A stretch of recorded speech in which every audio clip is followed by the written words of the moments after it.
हमारे पास क्वेश्चन है कि a ball falls on a smooth inclined plane and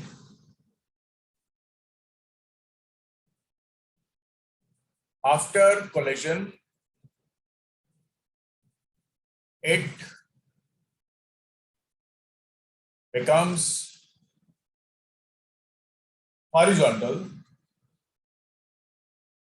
to the ground. Find E find करना है बेटा तुम्हारे पास।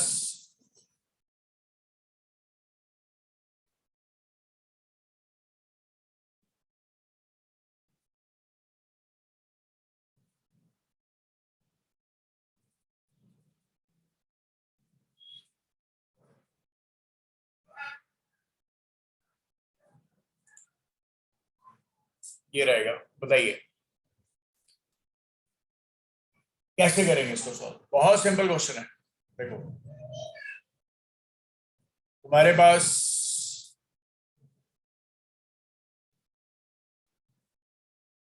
ये एक इंक्लाइंड प्लेन है और ये एंगल थीटा है और एक बॉल है जो ऐसे हिट कर रही है और हिट करने के बाद ये बॉल हॉरिजॉन्टली जा रही है और हम लोग ये मान रहे हैं कि जब ये हिट कर रही है तो ये यू के साथ कर रही है और जब ये इधर जा रही है तो ये वी के साथ जा रही है।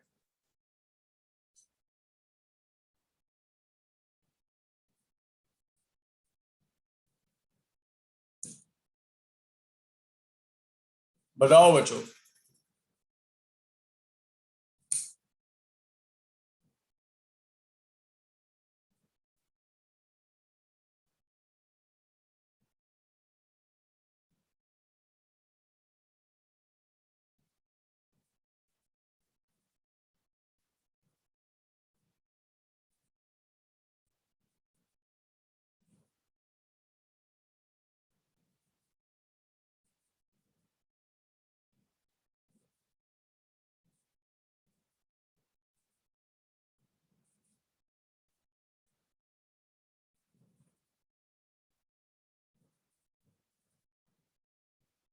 बच्चों कैसे करोगे क्वेश्चन को सॉल्व। देखो जबरदस्त, तुम लोग यही बोलोगे कि यहाँ पे हमारे पास ना एक कॉमन ये वाला आएगा कॉमन टेंजेंट और एक ये वाला आएगा कॉमन नॉर्मल। तुम्हें बताइए एक लाइन तुम ऐसे ड्रॉ कर दोगे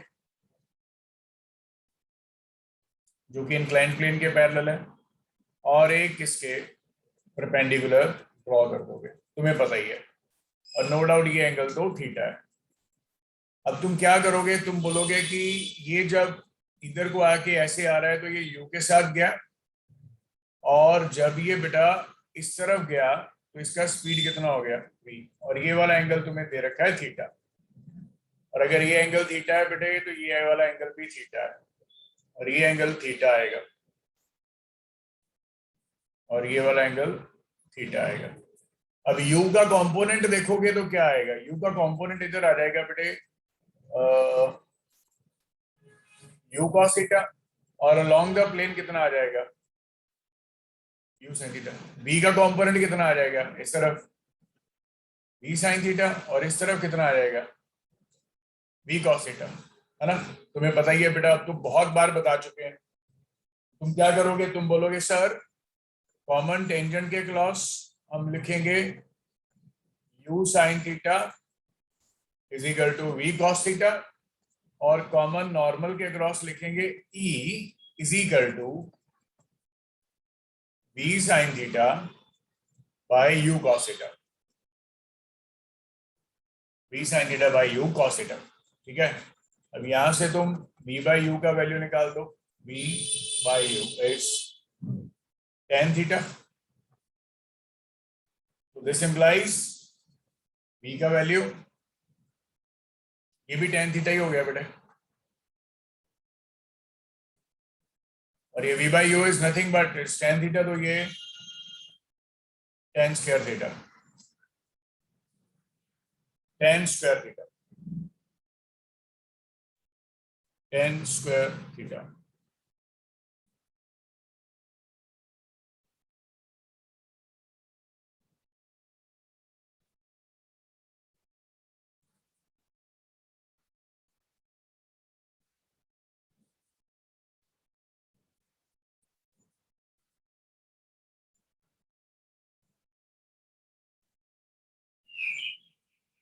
ओके, ये रिजल्ट आ गया। अब मैं तुम्हें एक ना बड़ा जबरदस्त क्वेश्चन करवाने वाला हूँ, बहुत जबरदस्त क्वेश्चन है ये। देखो क्या है, देखो बेटा, क्वेश्चन ये है कि if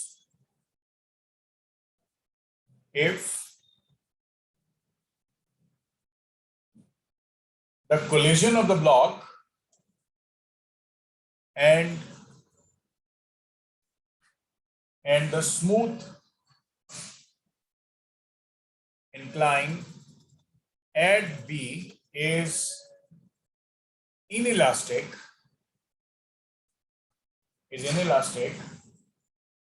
find the velocity of the block at B just after collision.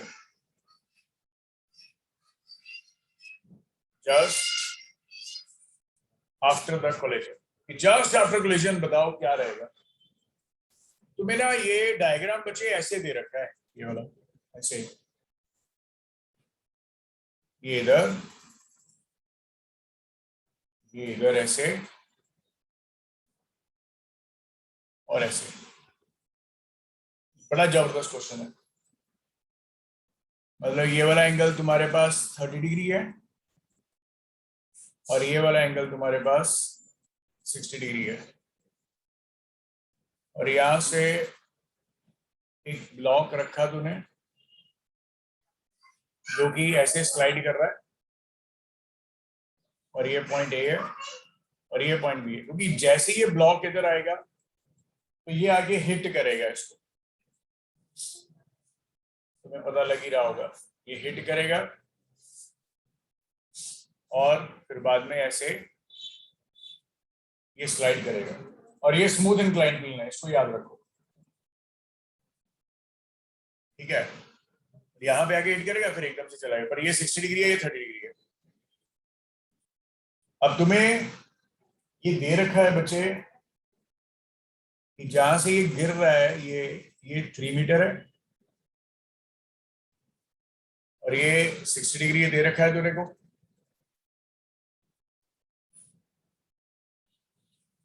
Okay. और तुम्हें इसका वैल्यू को फाइंड आउट करना है।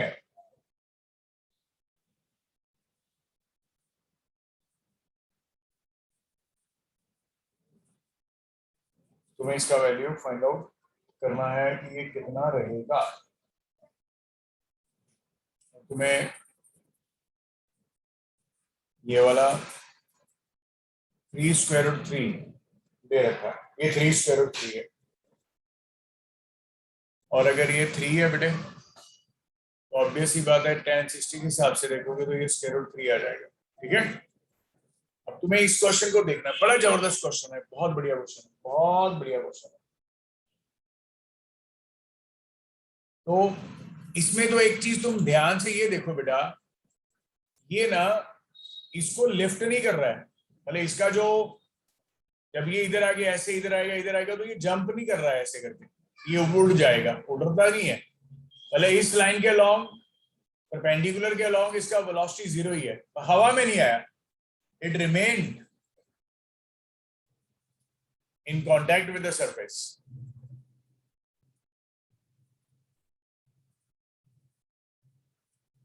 It remained in contact with the surface.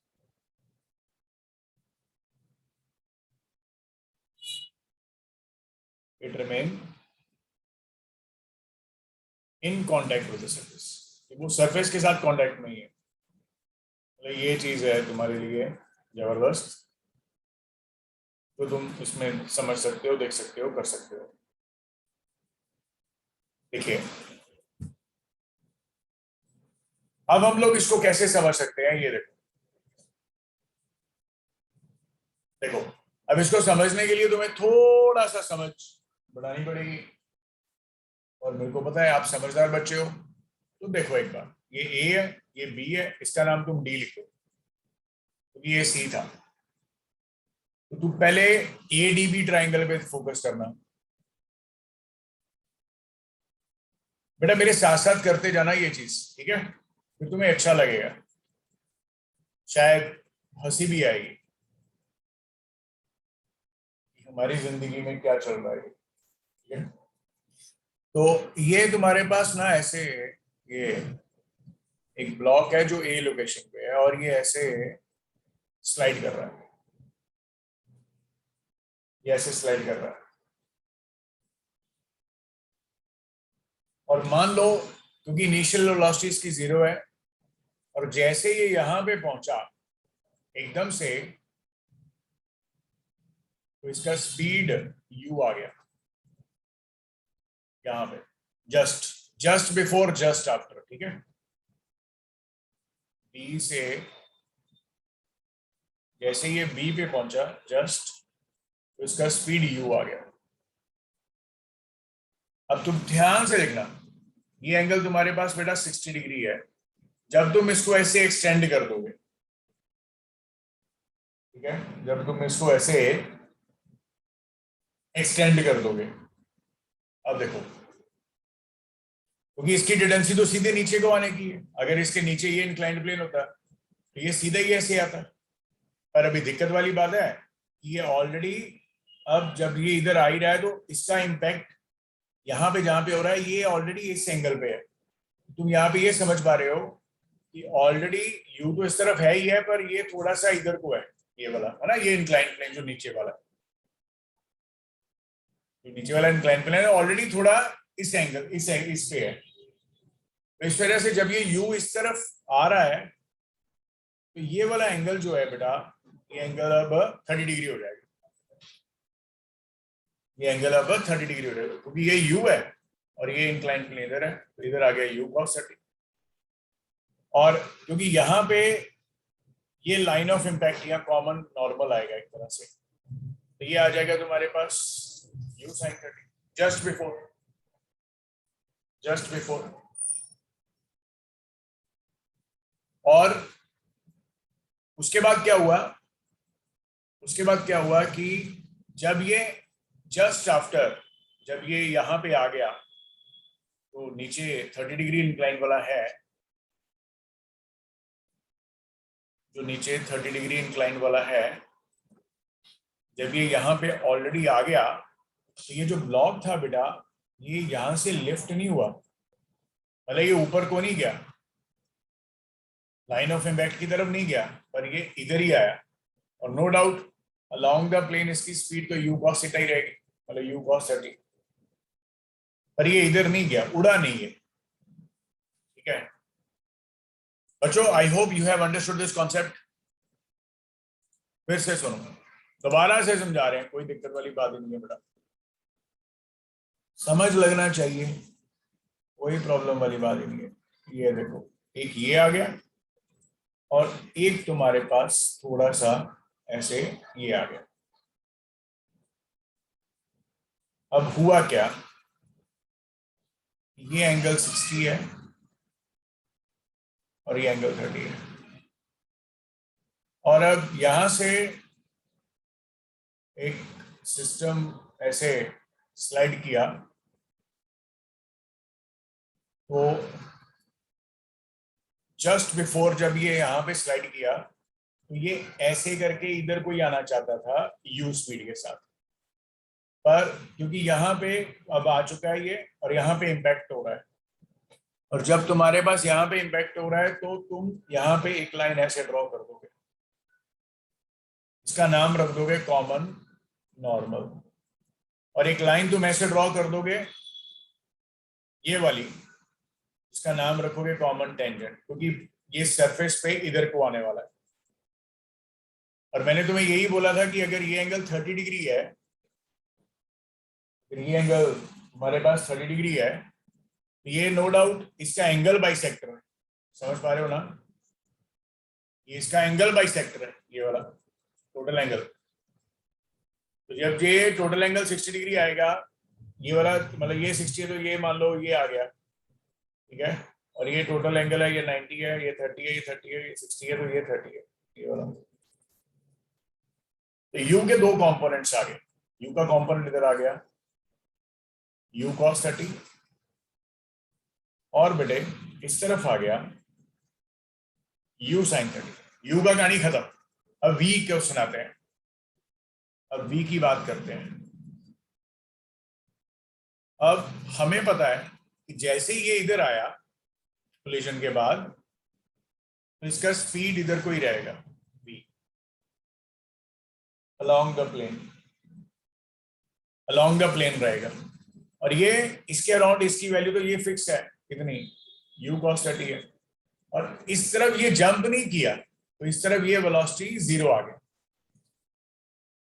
इस तरफ ये वेलोसिटी 0 आ गया, ठीक है। कॉमन नॉर्मल के अलोंग वेलोसिटी 0 आ गया कोलिजन के बाद, कोलिजन के बाद। अब फाइनली तुम क्या लिखने वाले हो, देखो इसको सॉल्व करने के लिए तुम बोलोगे component of the velocity which is perpendicular to the common normal will be same, वो तो सेम ही रहेगा, क्योंकि वो उसका नाम तुम कॉमन टेंजेंट रखते हो। And to find the velocity along the line of impact, या जिसका नाम तुम कॉमन नॉर्मल रखते हो, आफ्टर द कोलिजन। सुनो मेरी बात, कॉमन नॉर्मल के अलोंग सबसे पहले u sin 30 था, बाद में कितना हो गया, 0। इस वजह से तुम जब कोएफिशिएंट ऑफ रेस्टिट्यूशन लिखने वाले हो, तुम कोएफिशिएंट ऑफ रेस्टिट्यूशन जो लिखने वाले हो, तो तुम यहां पे ये बोलने वाले हो कि कोलिजन जो है वो इनइलास्टिक है, इनइलास्टिक कोलिजन है। और तुम्हें क्वेश्चन में दे रखा है एज द कोलिजन इज, ऐसे बोल दो, परफेक्टली इनइलास्टिक, तो तुम वहां पे e को 0 लिख दोगे, तो यहाँ पे आएगा v2 बाय u cos 30। अब e 0 लिखने वाले हो तो एक तरह से v2 0 आ गया। इसी वजह से तुम बोल रहे थे कि ये जंप नहीं करा इसने, मतलब बेसिकली कोलिजन में होता क्या है, हिट करने के बाद सेपरेट होना जरूरी है, पर इसमें ये सेपरेट ही नहीं हुआ। यहीं से तो गैस कर रहे हैं हम लोग कि कोएफिशिएंट ऑफ इलास्टिसिटी जो है वो 0 है, कोएफिशिएंट ऑफ इलास्टिक जो रेस्टिट्यूशन है वो 0 है। तो सो तुम ये बोलोगे, so the final velocity of the block जो है वो अलोंग लाइन ऑफ इम्पैक्ट, जिसका नाम कॉमन नॉर्मल है, वो 0 है। अब फाइनली देखो, अब तुम्हारे पास यहां से यहां तक ऐसे अगर कोई ब्लॉक स्लाइड करता है बेटे, यहाँ पे तो इनिशियल वेलोसिटी 0 है, पर जब ये ऐसे स्लाइड करके यहां तक आएगा तो इसका स्पीड यहाँ पे u है, और इसका नाम तुमने 60 डिग्री लिखा हुआ है, और ये हाइट तुमने 3 लिखी है, और नो डाउट ये जो है हॉरिजॉन्टल डिस्टेंस ये √3 है। ओके, तो तुम बोलोगे from A to B, height is what, 3 metre, और जो इनिशियल वेलोसिटी है वो 0 है। So therefore let u be the speed just before, है ना, collision at B, B, just before B. तो जस्ट बिफोर बी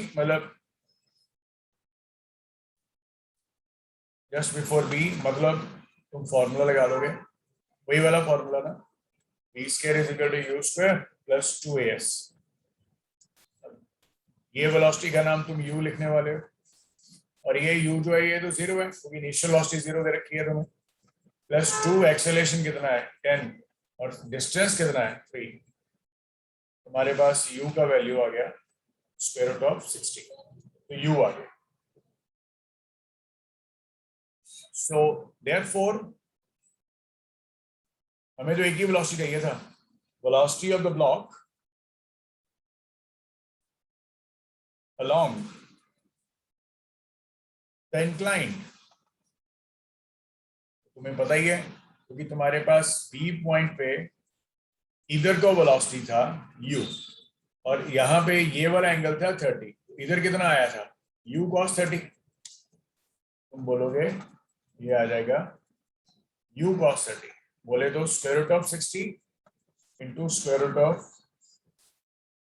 3/2 cos 30 का वैल्यू, और ये सॉल्व करोगे तो स्क्वायर रूट 45। कैसे? स्क्वायर रूट 60 इंटू 3, और 2 बाहर है उसको अंदर ले आओ, 2 बाहर है उसको अंदर ले आओ, तो अंदर लेके आओगे तो 4 आ जाएगा, और ये 4 5 15 3 45 मीटर पर सेकेंड, ये रिजल्ट आ जाएगा। अब उसके बाद बोला गया है कि now the velocity at c कितना है, तो c में तुमने ये ड्रॉ किया था बेटे, और ये b आ गया। अब ये ब्लॉक का velocity along this square root of 45 है, और ये c पॉइंट है। c पॉइंट पे जाके मान ले तुमने बोल दिया सर इसका वेलोसिटी v हो गया और ये एंगल 30 डिग्री है, फिर से तुम फॉर्मूला यूज करोगे, इसका नाम तुम u लिख दोगे, तो बोलोगे by formula v square is equal to u square plus 2as। V square तेरे को निकालने का है, u तेरे को दे रखा है 45 हो गया, 2 एक्सेलरेशन कितनी है 10, और s इज द हाइट, और बेसिकली तुम्हें इस क्वेश्चन में ये 3 स्क्वायर रूट 3 दे रखा है, 3 स्क्वायर रूट 3 ये तुम्हें दे रखा है, और ये इसका नाम बी एन लिख दो, तो बी एन चाहिए तुम्हें, तो v n will be nothing but 3 square root 3 tan 30। अब tan 30 क्या होता है 1/√3,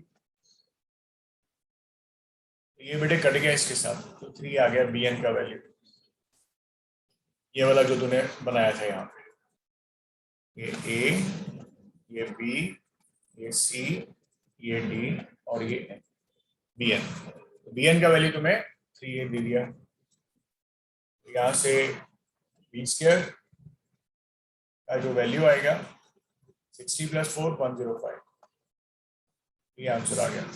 बच्चा क्लियर हो गया पॉइंट ये वाला कैसे किया? अच्छा, अब इस क्वेश्चन को थोड़ा और स्मार्ट वे में बोल दे, थर्ड पार्ट में कुछ ऐसा बोल दे जो हमें अच्छा थोड़ा थोड़ा लगे, ज्यादा ना लगे। अगर वो ये बोल दे कि अगर, ये मैं तुम्हें होमवर्क दे रहा हूं, if the collision is elastic, collision अगर इलास्टिक होता तो find the vertical component of the velocity at b just after collision।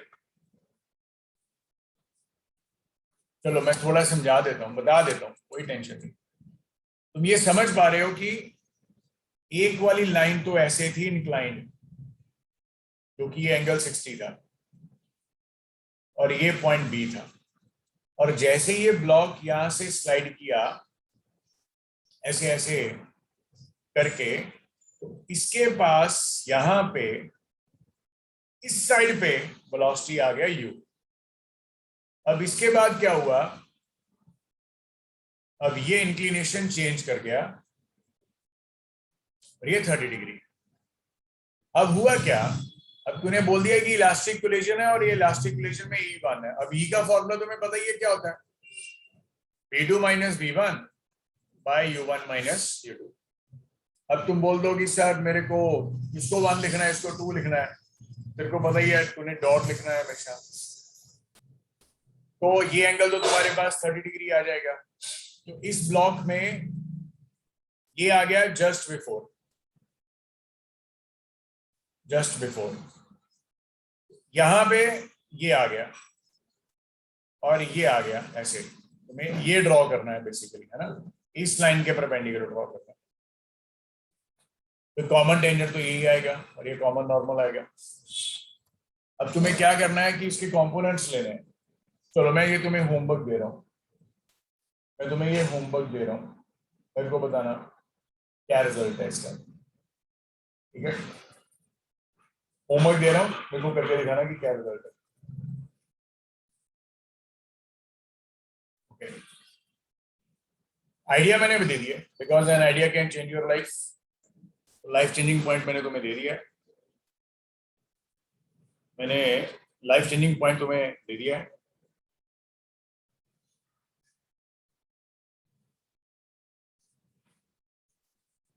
ठीक है, ओके। अब देखो देखो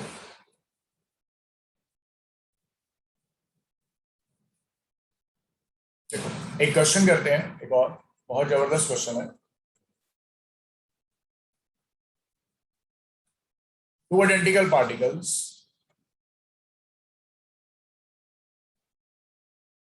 moves towards each other with velocity 2v and v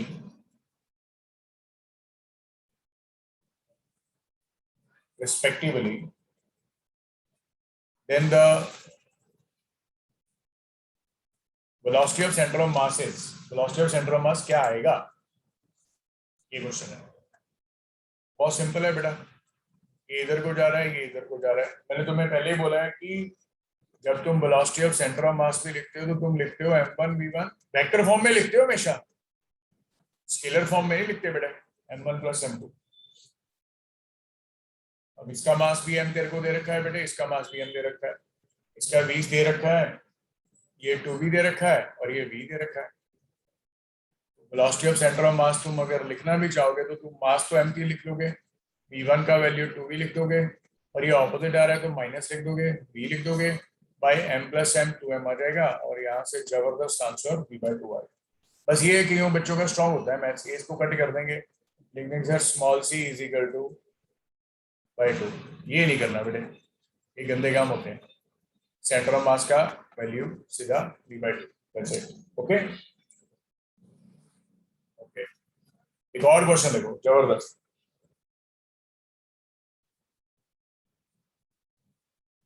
question ऐसा है कि हमारे पास एक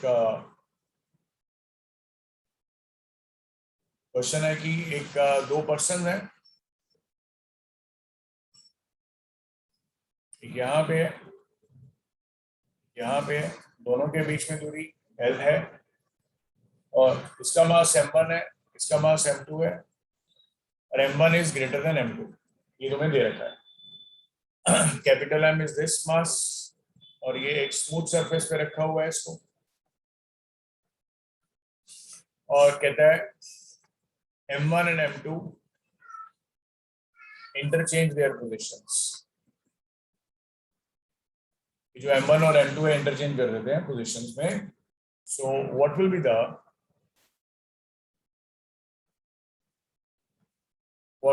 the displacement of Planck?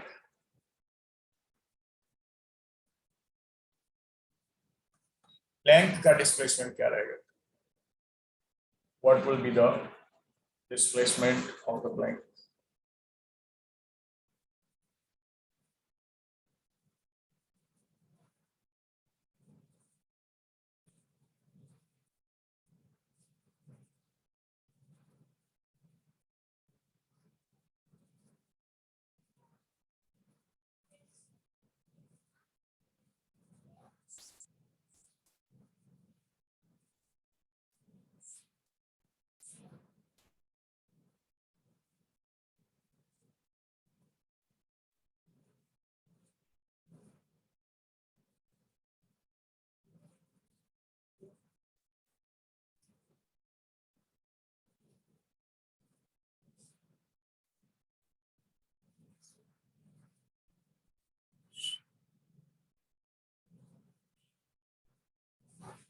Okay, कैसे करोगे इसको? देखो, तुम इसमें मतलब सिंपल सा लॉजिक लगाओगे, कुछ नहीं करोगे। मतलब हुआ क्या, मान लो, वैसे मैं कह रहा हूँ क्योंकि ये हैवियर है, इससे ये हैवियर है, M1 एम्पियर है। ऑब्वियस है कि ये जब हैवियर है तो ये मानेंगे कि ये पीछे को जाएगा ओवरऑल, ये पीछे को जाएगा अपनी इस लोकेशन से, ये पीछे को जाएगा लेंथ, और फाइनली M1 इधर आ जाएगा और फाइनली M2 इधर आ जाएगा। तो मैंने तुम्हें एक शॉर्टकट मेथड बताया हुआ है कि डिस्प्लेसमेंट ऑफ द प्लैंक, उसको प्लैंक बोल देते हैं ना, प्लैंक का डिस्प्लेसमेंट का वैल्यू तुम्हारे पास क्या होता है, ऑपोजिट मास, शॉर्टकट बताया हुआ है, divided by the total mass multiplied by the relative displacement with respect to the plank, plank के हिसाब से। तो देखो एक बार, जब M1 लेफ्ट से राइट जाएगा, सिंपल है, शॉर्टकट है, ऑपोजिट मास मतलब दो ही मास करोगे, एक M1 और एक M, ये वाला मास नहीं, M1 और M। जब तुम M1 और M का देखोगे डिस्प्लेसमेंट, तो तुम ये बोलोगे कि M1 और M के केस में तुम ये बोलोगे, क्या बोलोगे, तुम ये बोलोगे कि M1 जो है वो ऑपोजिट मास है और ये मास ऑफ द प्लैंक है। तो तुम बोलोगे सर ये आ जाएगा M1 bye total mass M1 plus M, capital M, into displacement is L। तो ये डिस्प्लेसमेंट तुम ऑलरेडी लेके चल रहे हो कि लेफ्ट साइड पे डिस्प्लेसमेंट ऑलरेडी हो चुकी है, पर अब जो पर्सन राइट साइड पे है, जब वो राइट साइड वाला इधर से इधर जाएगा तो उसकी डिस्प्लेसमेंट किधर आएगी, टुवर्ड्स लेफ्ट। तो इस रिजल्ट में से तुम दूसरे वाले का माइनस कर दो, और ये तुम्हारे पास रिजल्ट आ गया M1 minus M2 by M1 plus M2 into L। अगर मान लो तूने बोला सर मैं इसको प्लस ले लूं उसको माइनस ले लूं, कोई फर्क नहीं है, अगर तुम यहाँ पे लिख दोगे तो ये M2 माइनस M1 आ जाएगा, तो वो नेगेटिव आ जाएगा। नेगेटिव का मतलब वो राइट साइड नहीं गया, वो लेफ्ट साइड गया है, तो नेगेटिव का इसमें कोई रोल नहीं है, नेगेटिव का इसमें कोई रोल नहीं है, कोई दिक्कत वाली बात ही नहीं है इसमें, अब जैसे मर्जी कर लो बच्चे। ओके बच्चों, क्लियर हो गया पॉइंट?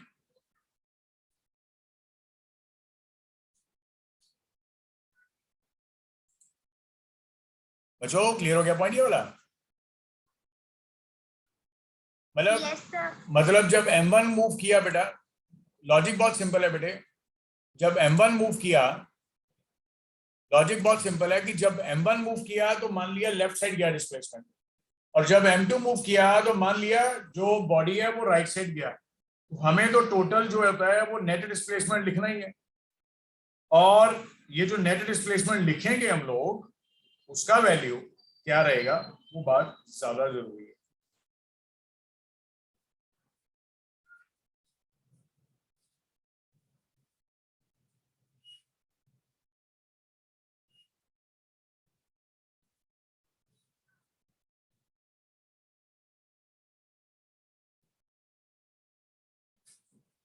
ओके अब देखो आगे एक और क्वेश्चन देखिए। देखिए क्वेश्चन क्या है, क्वेश्चन क्या है कि two boys each of mass 40 kg are standing at the, ये थोड़ा लिख लेना बेटा, थोड़ा सा लेंथी है ये, ठीक है, at the right side of a trolley, at the right side of the trolley of mass 80 kg.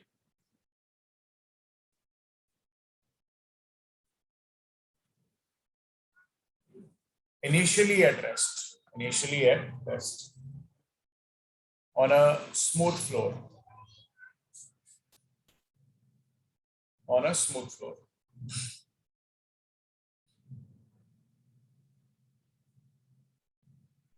the boy jumped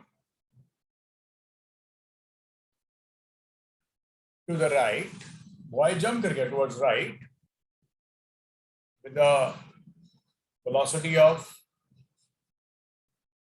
3 meters per second with respect to the trolley. तुम्हें क्वेश्चन में पूछा क्या गया है, find, first point, find the velocity of the trolley if boy jumps,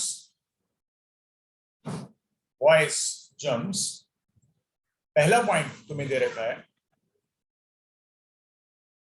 together, अगर इकट्ठे jump कर दें, सेकंड है वन आफ्टर द अदर, एक दूसरे के बाद, और थर्ड पॉइंट है, one boy is on left and the other on right, एक लेफ्ट है राइट है,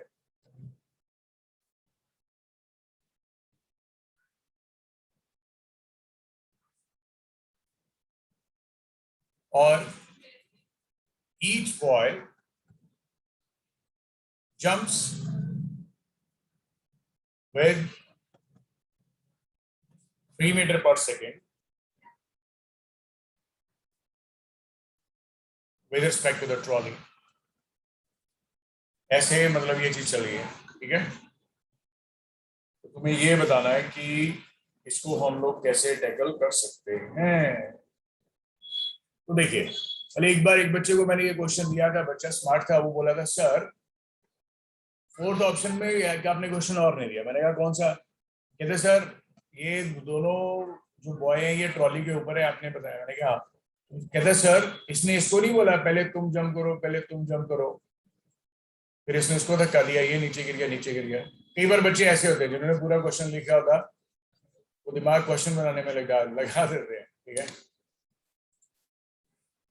तो बस यही चीज मैंने बाद में उसके पापा को बता दी, तो हम दोनों ने काफी डिस्कशन किया, फिर हमने कहा कि इसको बच्चे को कुछ नहीं कह रहा, तूने लिखा क्यों नहीं। देखो पहला क्वेश्चन क्या है, ये ट्रॉली के ऊपर ये दोनों बॉयज राइट साइड पे है और दोनों का मास 40 है, ये 40 है और ये 80 है, और तुम्हें इस क्वेश्चन के अंदर ऑलरेडी दे रखा है, इस क्वेश्चन के अंदर ऑलरेडी दे रखा है कि the boy jumps to the right with a speed of 3 meters per second, but with respect to the trolley, ये याद रखिए, ठीक है। तो इसको तुम जैसे अभी तेरे को बच्चों तुम्हें करवाया था, डिस्प्लेसमेंट ऑफ द प्लैंक क्या था? ऑपोजिट मास। ऑपोजिट मास कौन सा? क्योंकि प्लैंक की बारे में बात हो रही तो ऑपोजिट मास कौन सा? बॉय का। बाय टोटल मास कितना है और multiplied by the relative displacement with respect to the plank. अभी तुम्हारे पास ये कौन है? ट्रॉली। ये राइट साइड पे जंप करने वाले हैं, तो डिस्प्लेसमेंट ऑफ द प्लैंक है तो उसको डिवाइड कर दो टाइम के साथ, तो ये वेलोसिटी ऑफ प्लैंक आ गया। पर ये चीज तो वही रहने वाली है। शॉर्टकट मेथड बता रहा हूं, opposite mass by total mass into relative displacement with respect to plank by time is relative velocity with respect to the plank. और जबरदस्त पॉइंट देखो, क्वेश्चन में भी तुम्हें यही दे रखा है, the boy jump to the right with respect to the velocity with respect to the trolley. यहाँ पे ट्रॉली की जगह प्लैंक आ गया। चलो ठीक है, जिंदगी सफल हो गई। अब क्वेश्चन सॉल्व करते हैं। तो वेलोसिटी ऑफ द ट्रॉली किसके बराबर? अब ऑपोजिट मास, ये दोनों ने इकट्ठे जंप किया तो ऑपोजिट मास कितना आ गया? 80 आ गया। टोटल मास कितना आ गया? ये 80 तो 160 आ गया। और कितनी स्पीड के साथ? 3 के साथ। उसका आंसर आ गया सॉल्व करने के बाद 1.5 मीटर पर सेकेंड। बढ़िया बेटे, इधर 3/2 1.5। और no doubt about that it will move in the backward direction. No doubt about that, it will move in the backward direction. अब सेकंड क्वेश्चन देखो क्या है। सेकंड क्वेश्चन है कि ट्रॉली पे इन्होंने जंप तो किया पर वन आफ्टर द अदर। अब इसमें होगा क्या? ये जबरदस्त पॉइंट है। होगा क्या? जैसे क्योंकि पहले तो ये रेस्ट पे है, अब उसके बाद सेकंड क्वेश्चन तो मैं बोला एक तो टुगेदर है, एक है वन आफ्टर द अदर। पहले तो ये रेस्ट पे है, पहले रेस्ट पे है, फिर क्या हुआ? अभी ये रह गया और ये इस इंस्टेंट पे यहां से जंप कर चुका है। तो जैसे ये जंप कर चुका है, हम तो उसी कंडीशन की बात करते हैं। तो ये ऑलरेडी पीछे को एक वेलोसिटी अटेन कर चुका है v1। ट्रॉली जो है वो ऑलरेडी एक v1 वेलोसिटी अटेन कर चुका है। और उसके बाद बेटे सेकंड ने जंप कर दिया। एक बार एक बच्चों को समझ नहीं लग रहा था, मैंने बेटा ये देख, ये पहला था, ये दूसरा था। जब वन ने जंप किया ये आ गया v1। तो अब जब, पर अच्छी बात यह है कि जब ये ऑलरेडी अब v1 में था पहले, और ये जंप करने के बाद जस्ट बाद में जब वन ने जंप किया है, फिर जस्ट बाद में जब टू ने जंप किया, तो तब इसका स्पीड कितना हो गया? ऑब्वियस सी बात है v2। तो तुम्हें बेसिकली v2 निकालना है। अब तुम क्या बोलोगे? सबसे पहले ये 80 है, नो डाउट ये 40 है, ये 40 है। तो तुम इसके बारे में देखोगे तो इनिशियल मोमेंटम तो इसके हिसाब से देखा जाएगा, तो मतलब ये दोनों केसेस के बारे में देखा जाएगा तो 0 है इनिशियल मोमेंटम। बाद में अब मोमेंटम लगाने का, ठीक है, तो इसमें तुम ऑलरेडी अगर v1 निकालना चाहते हो तो v1 के निकालने के लिए तुम फंडामेंटल उसका बेसिक्स लगा दो। अब क्योंकि एक ही बंदा जंप कर रहा है तो ये टोटल मास जो है अब कितना हो जाएगा? ये वाला ऑपोजिट मास कितना आ जाएगा? वेलोसिटी v1 निकालना चाहते हो, ऑपोजिट मास कितना आ जाएगा? 40 bye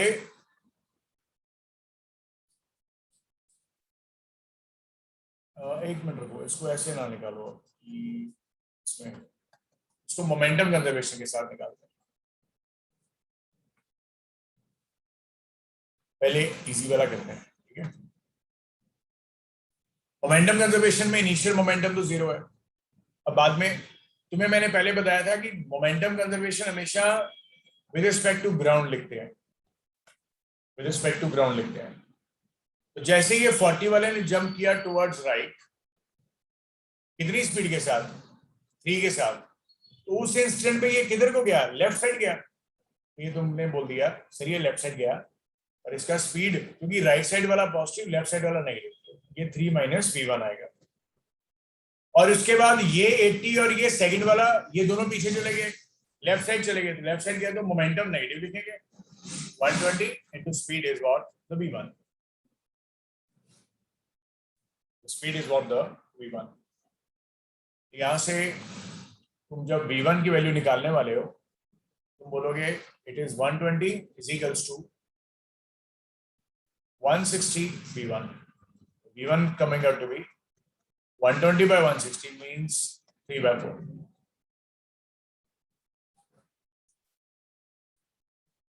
three by 4, and that's a meter per second. Okay, this is a velocity which has already been attained.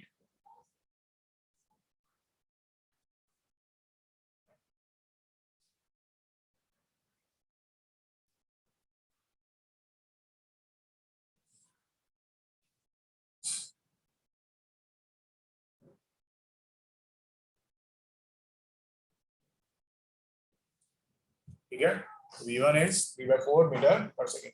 अब इसके बाद क्या हुआ, अब तुम इन दोनों की बात करने वाले हो।